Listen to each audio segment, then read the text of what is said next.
Hello friends, welcome back to my channel. 19th day of Lent season, episode number 19 and book of Job chapter 19 గురించి ఇప్పుడు discuss చేద్దాం.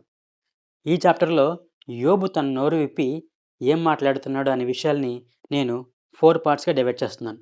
యోబు friends తన విషయంలో ఎలా బిహేవ్ చేశారన్న దాని గురించి యోబు ఏమంటున్నాడంటే, మీరు నా విషయంలో ఇంత కేర్ తీసుకుంటున్నారు కదా, నాకేదైనా శిక్ష పడిందంటే అది నాకే పడుతుంది కదా, మధ్యలో మీకేంటి అని అంటున్నాడు. అలాగే మీరు నా మీద వేసిన నిందలు నిజం నిజం నిజమని పదే పదే అన్నంత మాత్రాన అవన్నీ నిజమైపోవు. నాకు దేవునికి మధ్యన ఒక అండర్స్టాండింగ్ ఉంది. దేవుడు నా విషయంలో జడ్జ్ చేసినట్టే మీ విషయంలో కూడా జడ్జ్ చేస్తాడు కాబట్టి మీరు కేర్ఫుల్గా ఉండండి అని యోబు తన ఫ్రెండ్స్తో అన్నాడు. సెకండ్ పార్ట్, దేవుడు తనను వేరుపరిచాడని, తనని శత్రువుగా చూస్తున్నాడని చెప్పి వాపోయాడు.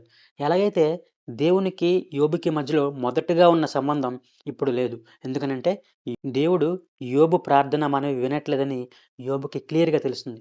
ఒక భక్తుడు తను పూజించే దేవునితో నిత్యం మాట్లాడుతూ ఉంటాడు. ఎలాగంటే తను చేసే ఆరాధనని, తన ప్రార్థనని దేవుడు వింటున్నట్టుగా, దేవుడు తనకి సమాధానం కలిగిస్తున్నట్టుగా ఒక ట్రాన్స్‌లో ఉంటాడు. ఎందుకని?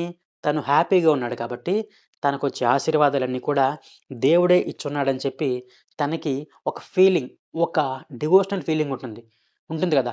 అలాగే యోబు ఇప్పుడు కష్టాల్లో ఉన్నప్పుడు, యోబు మరలా ప్రార్థన చేస్తున్నాడు. ఇంకనూ దేవుడిని ఆరాధిస్తున్నాడు. అయినా సరే దేవుడి దగ్గర నుంచి ఎటువంటి సమాధానము రాలేదు. ఎటువంటి సమాధానము రాలేదని చెప్పి యోబు ఎలా ఫీల్ అయ్యాడంటే, తన వేదన ఇంకాస్త ఎక్కువవుతుంది.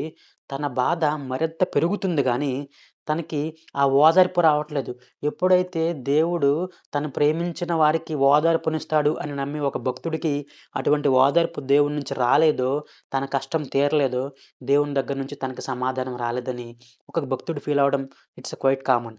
అలాగే యోబు ఫీల్ అయ్యాడు. ఏం ఫీల్ అయ్యాడంటే, దేవుడు నన్ను దూరపరిచాడు, నన్ను శిక్షిస్తున్నాడు, నన్ను వేరు చేసేశాడు అని, నన్ను శత్రువుగా చూస్తున్నాడని యోబు వ్యక్తం చేస్తున్నాడు. పార్ట్ 3, దేవునితో పాటు యోబు యొక్క కుటుంబస్తులు, యోబు యొక్క సన్నిహితులు, బంధువులు, యోబు యొక్క పనివారు, ఆఖరికి యోబు యొక్క భార్య కూడా యోబును వేరు చేసింది. అంటే యోబును దూరంగా పెట్టిందని యోబు ఫీల్ అయ్యాడు. ఫీల్ అవ్వడంలో ఆశ్చర్యం లేదు. ఎందుకంటే సెకండ్ చాప్టర్‌లోనే నీవింకా దేవుడినే పట్టుకొని వేలాడతావా? దేవుడిని దూషించు చచ్చిపో అని ఒక భర్తకి భార్య చెప్పడం అనేది చాలా బాధాకరమైన విషయం కాబట్టి, తన భార్యతో పాటు యోబు యొక్క పనివారు "అరేయ్! మంచినీళ్ళు తీసుకురా" అంటే వెంటనే తీసుకొచ్చే పనివారు ఇప్పుడు తనకి రెస్పాండ్ అవ్వట్లేదు, తన మాట వినట్లేదని ఫీల్ అవుతున్నాడు. నేను కష్టాల్లో, బాధలో ఉన్నప్పుడు ఓదార్పునిచ్చే నా స్నేహితులు నా ఇంటికి కూడా రావట్లేదని బాధపడుతున్నాడు. అలాగే నా భార్య కూడా నా మాట వినట్లేదని చెప్పి యోబు ఫీల్ అవుతున్నాడు.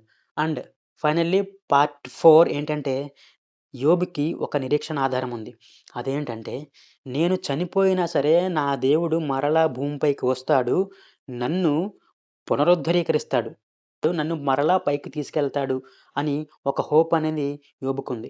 ఈ హోప్ నుంచి గాని ఫస్ట్ పార్ట్‌లో యోబు యొక్క స్నేహితుల గురించి గాని, సెకండ్ పార్ట్‌లో దేవుడు తనను వేరుపరిచాడని గాని, థర్డ్ పార్ట్‌లో తన కుటుంబస్తులు తనను వేరుపరిచారని గాని, ఈ మూడిట్లో మనం నేర్చుకోవాల్సిందేంటంటే, మనకేదైనా కష్టమొస్తే అది మనమే అనుభవించాలి. అయితే మన చుట్టుపక్కన వాళ్ళు, మన స్నేహితులు, మన ఇంట్లో వాళ్ళు వీళ్ళందరూ కూడా ఏమైనా చెప్పొచ్చు. ఎప్పుడు వాళ్ళు ఓదార్పునిస్తారని చెప్పి మనం ఎక్స్‌పెక్ట్ చేయకూడదు. వాళ్ళు మన మీదకి రివర్స్ అటాక్ చేస్తారు. వాళ్ళ గాలివాటానికి వాళ్ళు ప్రయాణిస్తారు. అటువంటి వారి మీద మనం ఎప్పుడు నిరీక్షణ పెట్టుకోకూడదు గానీ, మనకంటూ ఉన్నది దేవుడు. ఎందుకంటే ఆయనే మనకి నిరీక్షణ ఆధారము. ఆయనే మనల్ని పునరుద్ధరీకరిస్తాడు. ఈవెన్ ఆఫ్టర్ డెత్ కూడా మనల్ని బ్రతికించగల దేవుడు ఆయనే అని ఈ చాప్టర్ ద్వారా మనం తెలుసుకోవాలి ఫ్రెండ్స్. మనం మరలా 20th చాప్టర్‌లో కలుద్దాం. అంతవరకు మీరు సబ్స్క్రైబ్ చేయండి. Thank you.